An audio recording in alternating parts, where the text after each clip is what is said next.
अहमदनगरमधील कोतवालांनी काम बंद आंदोलन पुकारलेलं आहे। विविध मागण्यांसाठी कोतवालांनी हे काम बंद आंदोलन पुकारलेलं आहे। कोतवालांना चतुर्थ श्रेणी कर्मचाऱ्यांचा दर्जा द्या अशी त्यांची मागणी आहे। तर 26 सप्टेंबर पासून मुंबईच्या आझाद मैदानामध्ये आंदोलनाचा इशारा सुद्धा देण्यात आलेला आहे।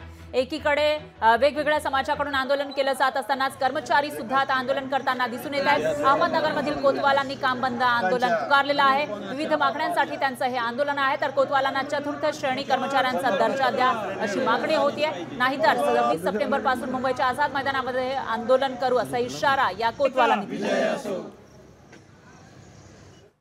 कोतवाल बांधवले जिल्ह्याचे आलेलो आहेत। आमच्या मागणी एकच आहे का आमची 12 दिवसाची चतुर्थश्रेणीची मागणी त्रिपुरा आणि गुजरात राज्यामध्ये 1979 पासून त्यांना चतुर्थश्रेणी कोतवालांना बहाल केलेली आणि महाराष्ट्रामध्ये अद्यापही कोतवाल चतुर्थश्रेणी देण्यात आलेली नाही।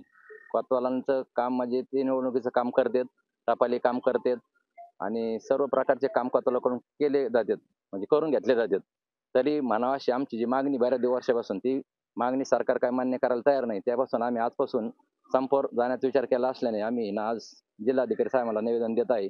तरी आमची मागणी त्वरित मागणी करावी ही विनंती। लोकशाही मराठी ऐका, पहा, जागरूक रहा।